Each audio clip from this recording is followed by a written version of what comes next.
Hey there, creepy peeps.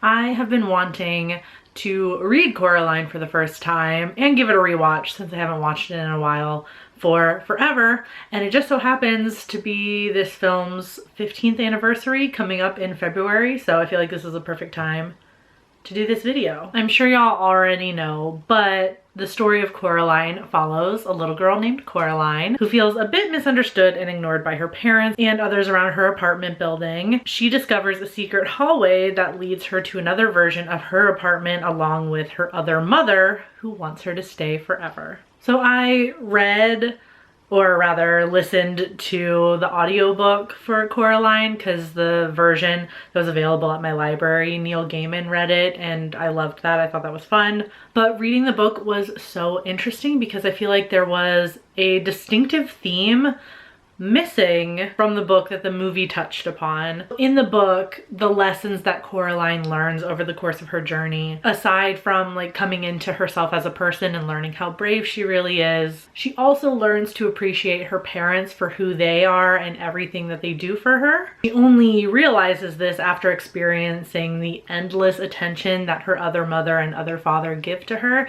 and that unyielding, unrelenting attention really makes her uncomfortable.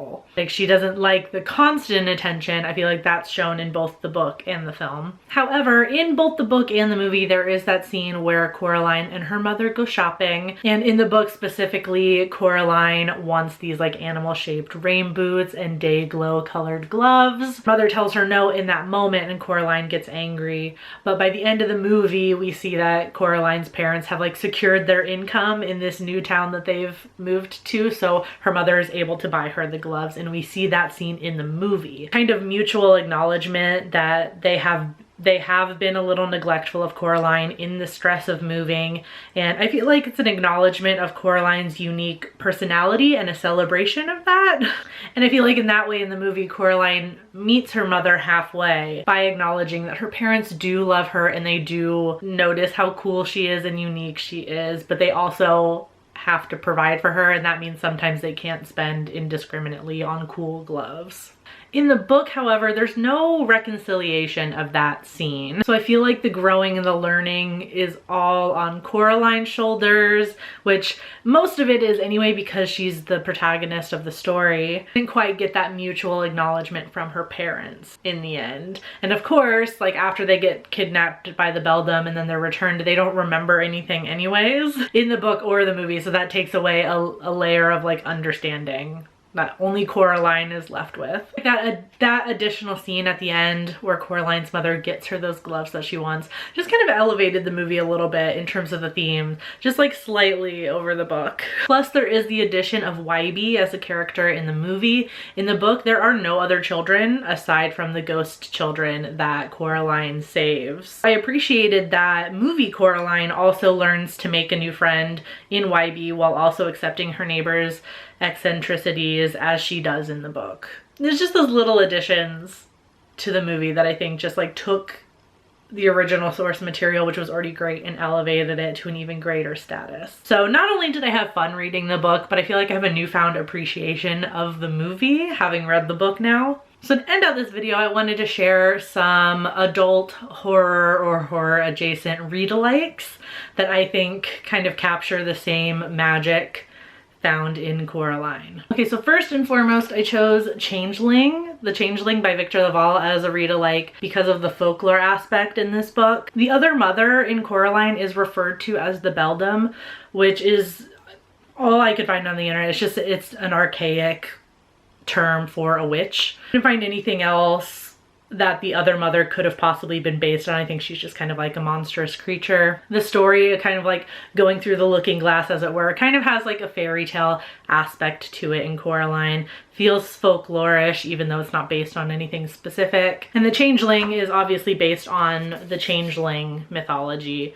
And it has like that dark, scary adventure aspect to it that is present in Coraline. Next one I have is The Saturday Night Ghost Club by Craig Davidson. I did talk about this in my cozy horror book recommendations video, but just really quick, Saturday Night Ghost Club is a coming of age story that deals with some scary themes, as a lot of coming of age stories do, and it also has the warmth and kind of sadness that comes with a good coming of age story as well. It's about friendship, it's about the power of stories. I feel like the themes in this book are very complementary to Coraline, and it's not that long of a read either, so I feel like you could very easily read these two books over the course of a weekend, and I think they would complement each other very well.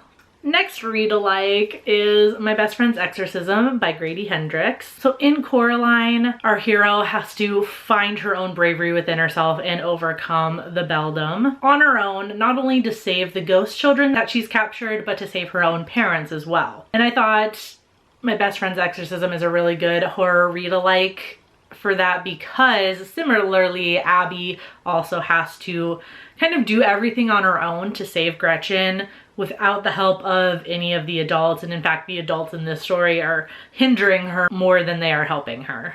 It's the kind of scary theme that these two share, like realizing you're on your own in a situation where you can't just sit back and pretend it's not happening. You have to do something about it. And you kind of have to dig deep and find the bravery to do this on your own. And I think these two match really well. So White is for Witching by Helen Oyeyemi is probably one of the closer read-alikes to Coraline that I have on this list, as it deals with heavy themes through the lens of like a supernatural thing that's happening. In the case of White is for Witching, it's the house, which is kind of a character in and of itself in the story. I love the magical aspects of both, but like deep down those magical elements are really fucking scary. So they both really have that fairy tale aspect of like that wonder of magic that you want to kind of give into, but once you start to like peel back the curtain of it, you realize how terrifying it is. I also talked about Cackle by Rachel Harrison in my Cozy Horror Books video, but this one also deals with a witch in a sense, not quite the same as the beldam, but still a witch. It especially reminds me of the movie version of Coraline with YB's grandmother, who owns the apartment building that Coraline moves to, and YB tells her that she normally doesn't let any renters with children stay there. As we come to find out, it's because she knows about the beldam on some level. And then Coraline shows up and she ends up taking care of the beldam herself. I feel like it's a similar vibe to our protagonist in Cackle, Annie, who arrives in town and meets Sophie, whom the town is all afraid of because they say she's a witch. And they kind of leave Annie to deal with it on her own, much like Coraline. Even though these two stories end completely differently, I feel like the similar vibes are there. Finally, Mexican Gothic by Silvio Moreno Garcia is another pretty close read-alike to Coraline. I feel like it's mostly due to the dark fairy tale aspects of both stories, particularly in Mexican Gothic, how Noemi deliberately puts herself in danger to save her sister and to figure out what's going on with this strange family that her sister has married into. Despite how scary the situation is, she travels all on her own to go do this without any outside help, much like Coraline. So if you've both read and seen Coraline, let me know how the two compare for you in the comments. And if you have any other like read-alikes or watch-alikes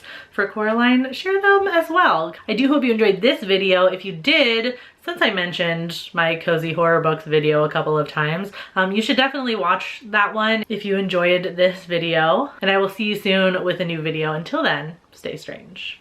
Bye.